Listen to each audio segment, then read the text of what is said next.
Hey there, YouTube. How's it going? I'm driving right now, so my main focus is driving, so I have no idea how this image looks. I am getting close to Rawlins, Colorado? I think it's in Colorado. Either way, I am, I don't know, an hour outside of Boulder, just past Longmont. I am headed to Yellowstone. So welcome to episode 1 of the Yellowstone, Tetons Yellowstone vlog series. I'm hoping that this goes well. But yeah, I'm super stoked. And this is gonna be a lot of fun. I did this trip about 5 years ago. And I met a couple of really cool people on the trip. I saw some amazing things. It is super duper green right now, and the weather's supposed to be perfect the entire time, other than tonight might be rainy. I left about 4 hours after I really wanted to. Oh well, shit happens. So buckle up, sit down, smash that like button, and let's go on an adventure together. I'm going to show you guys what it's like to solo camp in Yellowstone. And a quick note too, if you are doing any camping this year in the national parks, you better get on those websites really soon and look up how many sites are reservation only and how many sites are first come first serve, because I nearly got sick to my stomach when sorry, that was a big bump.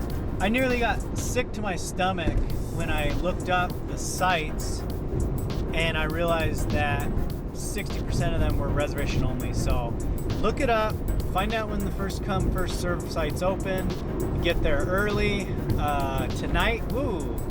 Tonight I'm planning on getting to the Gros Ventre. I believe that's how you say it.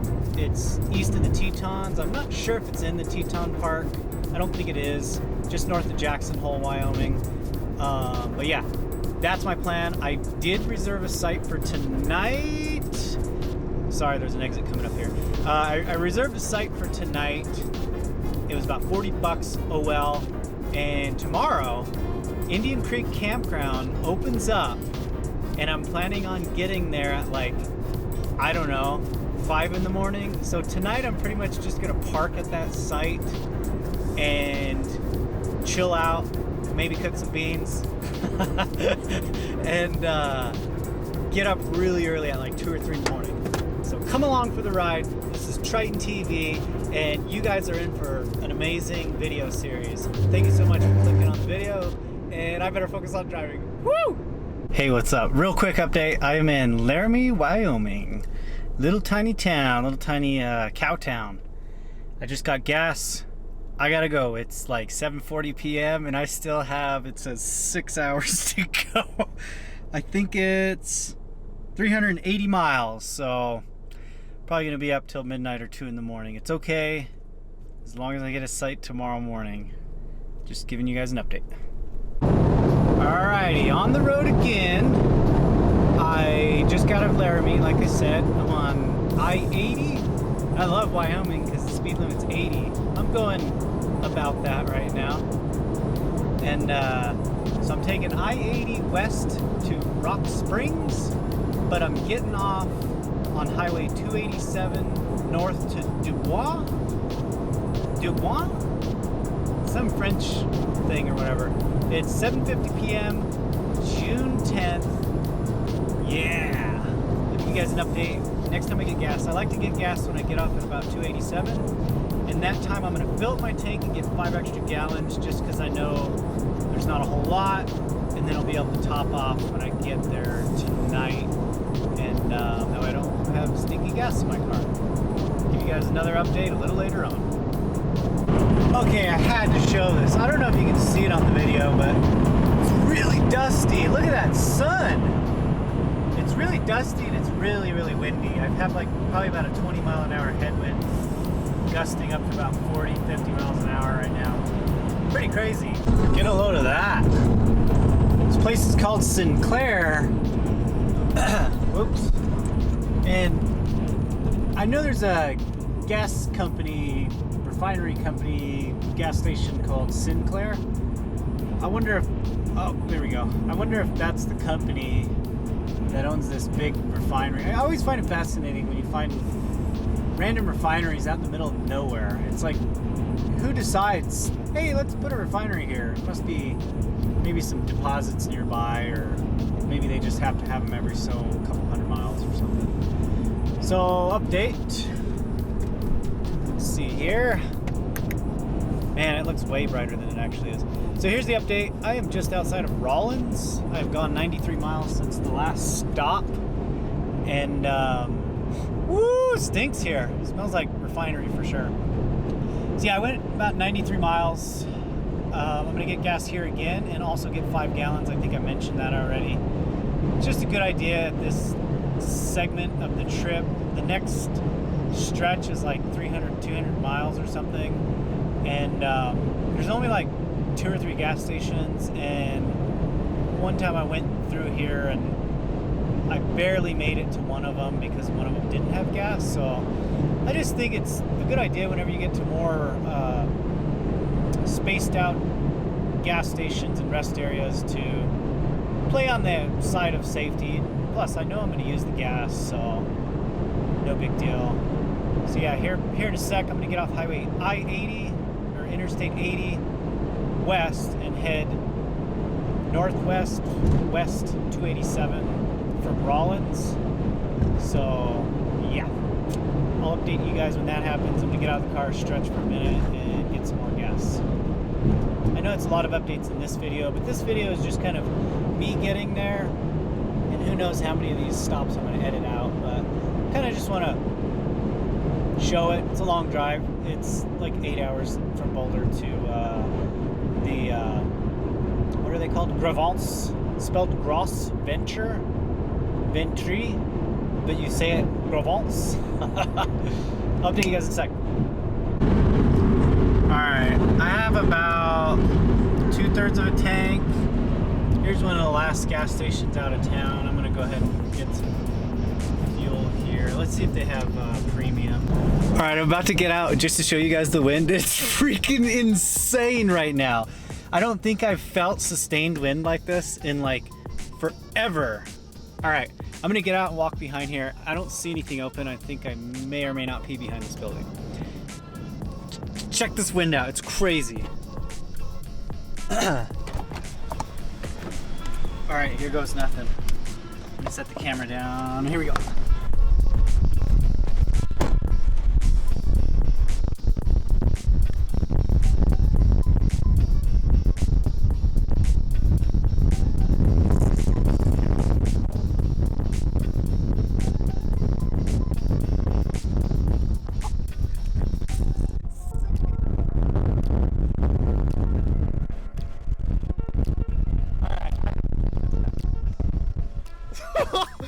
Okay, I have to put the camera back up. It's literally blowing around on top of the hood. We gotta talk about this wind. Can you hear that? I'm only going 70 miles an hour, but it sounds like I'm going over 100. So the Department of Transportation signs, you know, you see the orange signs. It says caution, wind gusts 40 miles per hour plus.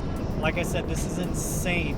So I got out to get gas, like I showed you, and like an idiot, I opened that gas can, and there's a little red tab that I guess helps seal off fumes when it's not, I don't know, when the other lid's not in there or whatever. Of course, I undo it, and the thing flies out of my hand and goes flying down the damn street. I have no clue where it is. So I decided to not get gas in the can because it looked like it would be fuming into the car. So this might turn into more of an adventure than I thought it would. It's not an adventure if things don't go wrong. So will I make it out of this wind? Stay tuned. Whoa, alright, it's like 10:20. Yeah, 10:20. I just pulled into a little rest stop just to break the monotony. It's been like pretty much the same the last 70 miles or so. Check it out.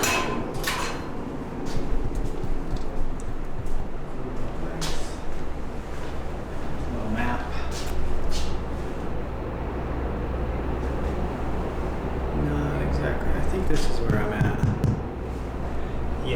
where I'm at. I'm gonna follow 287 to 26 and then get in here.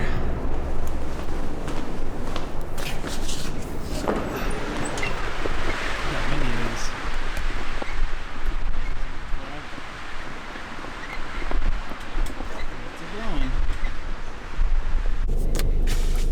I got a chai. Like I said, it's 10:26. I just peed. I have 3/4 of a tank, 2/3. I have about 198 miles. Let's go. Pulling into Lander. Even though I know I can make it, I'm gonna fill up one last time. Here we go. This little town's kind of cool. I believe it's called Lander. I think I have to turn right up here. Let's see. I'm trying to stay on Highway 287. 287 towards Tetons and Dubois. I think that's how you say it. Dubois. D-U-B-O-I. D-U-B-O-U-I-S. Dubois. Kind of reminds me of one of those little Route 66 towns. Not a whole lot going on here. I got some cars coming up behind me. I don't want it to look like I'm on my phone, so put the camera down. Quick update. Somewhere in between Lander and Dubois, this road is garbage. Blech.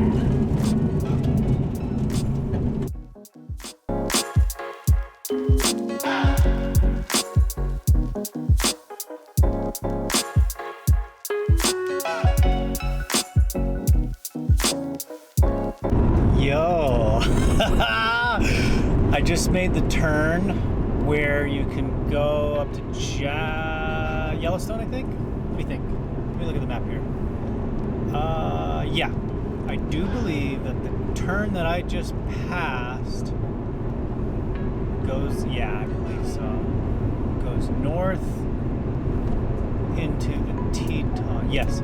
So I took the turn south on 191 and I'm about 20-30 miles out from the Gros Ventre. Let's see if you can see me. Nope. And I'm gonna chill it down. I've kind of made some good time on that mountain pass. That road blows my mind every single time that I get on it. So I'm happy, even though it's almost 1 a.m. I feel great. I didn't sleep that good last night, and I'm not going to sleep that good tonight. I'm actually just going to park the car, maybe eat something just a little bit. I actually kind of want to go to bed hungry, so wake up faster. I don't know if anybody else does that, but if ever I want to wake up early, I don't stuff myself, because usually when you're hungry, you wake up a lot easier. So sorry this video is mostly just traveling, but there's a reason for that, and it will help exemplify how awesome the other days are. Tomorrow, I guess later today, I won't do a whole lot. The main priority is getting the campsite, right? And once I get the campsite, I want to set up my tent, which you guys can laugh at me. I'm going to record that. I haven't set this tent up in like years.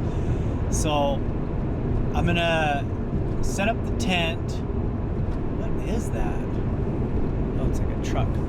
I'm gonna set up the tent, hang out, cook some breakfast, chill out. I might even take a mid-morning nap after breakfast, and then possibly head out. I do want to get my pass. I wanted to get it online, but they mail it to you, and it just seems like it's better to get it in person. I may or may not have gotten one last time I was broke, because I went through the gates before time, but we'll make up for that today. So that's almost it for this episode of the travel day going to the Tetons and Yellowstone. A little later on in this series, I'm going to kind of explain what you should do if you want to go to Yellowstone or the Tetons during this time of year this year. This year's a bad year because they opened up all of the reservation sites on the same day, and they all got booked within like an hour, I think is what they said. Makes sense, right? Everybody freaks out, thinks they're not going to have their Yellowstone trip, so they, you know, realize they need to book their trip. So yeah, I'll explain a little bit more about that and what you need to do in a later video. I'm tired, but I feel great, and this trip is going to be epic, and I really hope that I can portray this properly with you guys. I don't have a laptop with me. I'm not going to watch too much of the footage back, although I can, because I'm saving batteries. Actually, right now I'm down 6%. I cannot believe that. I've only used 6% battery on this. I pretty much drained a GoPro battery, but that's okay. So yeah, stay tuned for the rest of the Tetons and Yellowstone series. Smash that thumbs up button and subscribe to make sure you watch the entire series. Yeah, I'll probably have one more little clip for this video, and then we're gonna get to it tomorrow, starting at, oh, there's deer. I gotta pay attention. Okay, I made it to the Gros Ventre pull-off, and there's a little parking spot here. I wanted to pull off so I can talk and not worry about anybody hearing me. I'm just energized with this amazing, awesome feeling, and if I get emotional, I do apologize, but it's beautiful out here. I'm going to show you here in a sec. I'm going to try to go to manual settings and show you how well you can see the stars. It's really clear tonight and really calm, which is crazy considering the wind I drove through.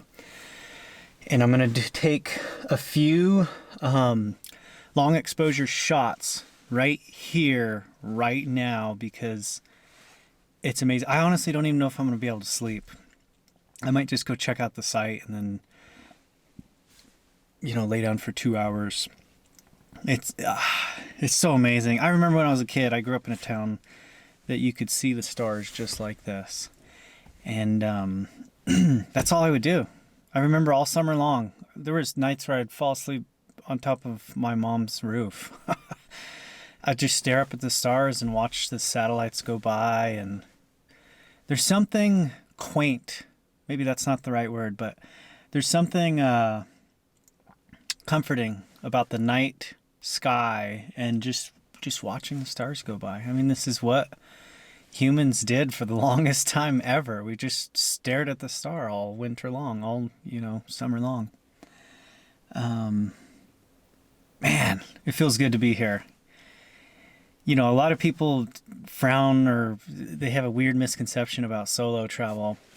Get out there, go do it. Even if you can't find anybody to come do a trip like this, go do it alone. You will have the most amazing experience of your entire life. I'm going to break down this concept that I'm going to talk about here in a sec a little bit more. But, so they say variety is the spice of life. I can't talk. And it's true. So here's a good analogy. Now, when you live in a city and you go do your day-to-day routine, you know, you go to your grocery store on Sunday or Monday and you work and blah, blah, blah, blah, blah.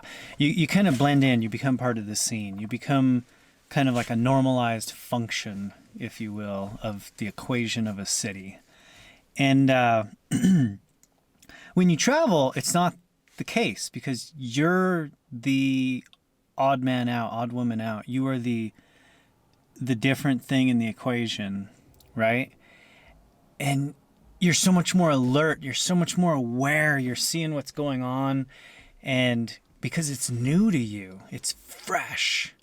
Your brain is just on a totally different level than somebody who's stuck in a rhythm of being in that place.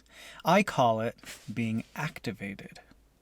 You're activated when you travel alone, especially because you have to be. You have to pay attention. You might miss an opportunity. You might miss a cool person. I have some really cool stories to tell you from last time I was here. Those will be at the end of this series. But go out there, get activated. You'll be enthralled with this newfound sense of awe at the world. There's an entire world out there for your discovering, just sitting there waiting for you. You know, you can rot in the same town, you know, that you grew up in. No offense to people that I know who still live in the town that I grew up in, but goddamn, there's an entire universe out there. and all we got right now is this planet, but this planet is huge. There's so many different places. There's places you can go scuba dive, there's mountains you can climb, valleys you can go. You can visit the same place at 2 different seasons and it's a different thing.